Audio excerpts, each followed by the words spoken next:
ಭಾರತದ ಹಿಂದೂ ಸಂಸ್ಕೃತಿಯನ್ನ ಆಚರಣೆ ಮಾಡಲಿಕ್ಕೆ ನಮಗೆ ಸಂಪೂರ್ಣ ಸ್ವಾತಂತ್ರ್ಯ ಇದೆ. ಏನೊಂದು ಭಾರತದ ನೆಲೆಯಲ್ಲಿ ಇಷ್ಟೊಂದು ನಿರ್ಬಂಧನೆಗಳನ್ನು ಏರಿಯೂ ಸಹ ಇದು ಬಾರಿನೂ ಅತಿರೇಕದ ವರ್ತನೆ, ಅನ್ಯ ಕೋಮಿನ ಈ ವರ್ತನೆ ಅತಿರೇಕದ ವರ್ತನೆ ಅಂತ ಬಹಳ ಸ್ಪಷ್ಟವಾಗಿ ಹೇಳಕ್ಕೆ ಇಷ್ಟಪಡ್ತೀನಿ. ಮೊನ್ನೆ ಈದ್ ಮಿಲಾದ್ ದಿನದ ಅದೇ ಜಾಗದಲ್ಲಿ ಮೆರವಣಿಗೆ ಹೋಗಿದ್ದಾರೆ. ಯಾರೇನು ಇವರಿಗೆ ಕಲ್ತೂರಿದಾರ? ಬರೀ ಅವರ ಮಸೀದಿ ಮುಂದೆ ಮಾತ್ರ ಮಾಡಿದ್ರೆ ಈದ್ ಮಿಲಾದು? ಎಲ್ಲ ಕಡೆ ಮೆರವಣಿಗೆನಲ್ಲಿ ಹೋಗಿದ್ದಾರೆ. ಆಗ ಬೇರೆಯವರಿಗೆ ಧರ್ಮ ಇಲ್ವಾ? ಇವರೊಬ್ಬರಿಗೆ ಧರ್ಮ ಇರೋದಾ? ಮತ್ ಭಾರತ ವಿಭಜನೆ ಆಗಿದೆ ಎಂತಕ್ಕೆ? ನಮ್ಮಲ್ಲಿ ಇವರು ಬಾಳಿ ಬದುಕಲಿ, ನಮ್ಮಲ್ಲಿ ಒಬ್ಬರಾಗಿ ಅಣ್ಣ ತಮ್ಮದಿರಾಗಿ ಬದುಕ್ತೀವಿ, ಇಲ್ಲಿರ್ತೀವಿ ನಿಮ್ಮ ಜೊತೆ ಅಂತ ಇರಿದ್ರು. ಆದ್ರೆ ಈ ರೀತಿ ವರ್ತನೆ, ಈ ರೀತಿ ಅಟ್ಟಹಾಸಗಳು, ಇನ್ನೊಂದು ಧರ್ಮದ ಅಸ್ತಿತ್ವವನ್ನೇ ಒಪ್ಕೊಳ್ಳೋಕ್ಕೆ ತಯಾರಿಲ್ಲದಂತ ಇದೆಂತ ಧರ್ಮ ಇವ್ರದು? ಆಶ್ಚರ್ಯಕರವಾಗುತ್ತೆ. ಈ ರೀತಿ ನಡವಳಿಕೆಗಳು, ಕಲ್ಲು ತೂರಾಟ ಮಾಡೋದು, ವಿಗ್ರಹದ ಮೇಲೆ ಕಲ್ಲು ತೂರಾಟ ಮಾಡಿರುವಂಥದ್ದು, ಅಟ್ಟಹಾಸಗಳನ್ನ ಲಾಂಗು ಕತ್ತಿ ಇದನ್ನೆಲ್ಲ ಇಟ್ಕೊಂಡು ತೋರಿಸ್ಕೊಂಡು ಓಡಾಡ್ತೀರಿ. ಈ ಪೊಲೀಸ್ ಇಲಾಖೆ ಸ್ಪಷ್ಟತೆ ಇಲ್ಲದ ಕಾರಣ ಪೊಲೀಸ್ ಇಲಾಖೆ ಏನಾಗಿದೆ, ಕಾಂಗ್ರೆಸ್ ಪಕ್ಷದ ಕೈಗೊಂಬೆ ಆಗ್ಬಿಡ್ತಿದೆ. ಕಾಂಗ್ರೆಸ್ ಪಕ್ಷದ ಓಲೈಕೆ ರಾಜಕಾರಣಕ್ಕೆ ಮಣಿತಿದೆ. ಕಾಂಗ್ರೆಸ್ ಪಕ್ಷ ಅಂದ್ರೆ ಓಲೈಕೆ ರಾಜಕಾರಣ. ಈ ಓಲೈಕೆ ರಾಜಕಾರಣಕ್ಕೆ ಮಣಿಯುವಂಥದ್ದು ಗೃಹ ಇಲಾಖೆ ಆಗಬಾರ್ದು. ಕೇವಲ ಪೋಸ್ಟಿಂಗಿಗೋಸ್ಕರ ಸರ್ಕಾರದಲ್ಲಿ ಕಾಂಗ್ರೆಸ್ ಪಕ್ಷ ಹೇಳ್ದಂಗೆಲ್ಲ ಕೇಳ್ಕೊಂಡು ಹೋದ್ರೆ ಕಾನೂನು ಸುವ್ಯವಸ್ಥೆನ ಕಾಪಾಡಲಿಕ್ಕೆ ಸಾಧ್ಯವಿಲ್ಲ.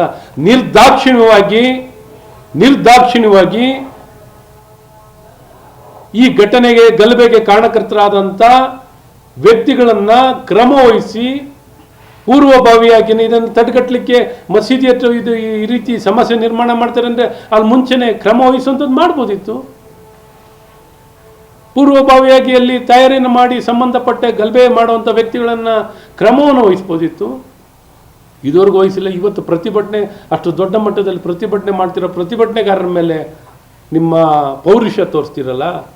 ನಿಮ್ಮ ಪೌರುಷ ಇದ್ದರೆ ಹೋಗಿ ಈ ನಿನ್ನೆ ಕಲ್ಲು ತೂರಾಟವನ್ನು ಮಾಡಿದ್ರಂತಲ್ಲ ಅವ್ರ ಮೇಲೆ ನಿಮ್ಮ ಪೌರುಷ ತೋರಿಸಿ ಅಜಾನ್ ಅನ್ನ ಕೂಗ್ಲಿಕ್ಕೆ ಕಾನೂನಲ್ಲಿ ಎಲ್ಲ ಅವಕಾಶ ಇದೆ ನಿಮಗೆ. ಯಾಕೆ ನೀವು ಅದನ್ನು ತಡೆಗಟ್ಟಿಲ್ಲ? ಅಜಾನ್ ಬಳಕೆಗೆ ಸುಪ್ರೀಂ ಕೋರ್ಟ್ನಲ್ಲಿ ಅವಕಾಶ ಇದೆಯಾ? ತಕ್ಷಣ ಅದ್ರ ಮೇಲೆ ಕ್ರಮ ವಹಿಸುವಂಥ ಕೆಲಸಗಳು ಯಾಕೆ ನೀವು ಮಾಡಲ್ಲ? ಕಾನೂನು ಒಬ್ಬೊಬ್ರಿಗೆ ಒಂದೊಂದು ರೀತಿ ನಿಮಗೆ ಕಾನೂನು ಇದೆಯಾ? ನಿಜಕ್ಕೂ ಆಶ್ಚರ್ಯ ಆಗುತ್ತೆ. ಅಲ್ಲಿ ಅವರ ಮಾತುಗಳನ್ನು, ಅಲ್ಲಿರುವಂಥ ಮಹಿಳೆಯರ ಮಾತುಗಳನ್ನು ಕೇಳ್ತಿದ್ರೆ ಆ ಮಹಿಳೆಯರು ತಮ್ಮ ಗೋಳಿನ ಕಥೆಯನ್ನು, ಗೋಳನ್ನು ಹೇಳ್ಕೊಳ್ತಿರೋದು, ಗೋಳನ್ನು ತೋಡ್ಕೊತಿರೋದು ನೋಡಿದ್ರೆ ಈ ವ್ಯವಸ್ಥೆ ಬದುಕಿದೆಯಾ ಸತ್ತಿದೆಯಾ? ವ್ಯವಸ್ಥೆ ಮೇಲೆ ಅವ್ರ ವಿಶ್ವಾಸನೇ ಕಳ್ಕೊಂಡಿದ್ದಾರೆ. ಜನನೇ ವಿಶ್ವಾಸ ಕಳ್ಕೊಂಡವ್ರೆ.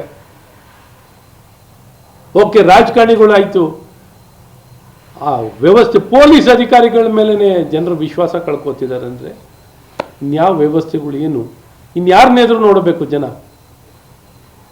ಇನ್ನೇನು ಯಾರನ್ನೆದ್ರು ನೋಡ್ಕೊಂಡು ಹೋಗಿ ನ್ಯಾಯನ ಬಯಸಬೇಕಾಗತ್ತೆ.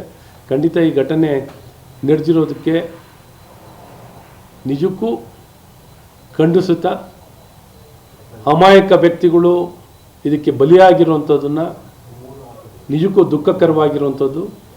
ವ್ಯವಸ್ಥೆ ನಿಜಕ್ಕೂ ಈ ರೀತಿ ಸತ್ತು ಹೋಗಿದ್ರೆ ಜನ ಏನು ಮಾಡಲಿಕ್ಕೆ ಭಾಳ ಕಷ್ಟ ಆಗುತ್ತೆ.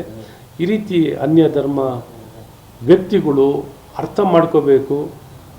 ಅರ್ಥ ಮಾಡಿಕೊಂಡು ಇದು ಭಾರತದ ಭೂಮಿ, ಇಲ್ಲಿ ಹಿಂದೂ ಸಂಸ್ಕೃತಿ, ಹಿಂದೂ ಧರ್ಮ ಇದೆ, ಹಿಂದೂ ಧರ್ಮವನ್ನು ಗೌರವಿಸುವಂಥದ್ದು, ಒಪ್ಕೊಳ್ಳುವಂಥ ಕೆಲಸಗಳು ನೀವೆಲ್ಲಿವರೆಗೂ ಮಾಡಲ್ಲ. ಕಷ್ಟ ನಿಮ್ಗಿಲ್ಲ, ಆಗಲ್ಲ ಅಂದಾಗ ಏನು ಹೇಳಬೇಕು ಅಂತ ಗೊತ್ತಿಲ್ಲ. ನಾನು ಇನ್ನು ಮುಂದಿನ ಮಾತು ಹೇಳೋಕ್ಕೆ ಕಷ್ಟ ಆಯ್ತದೆ.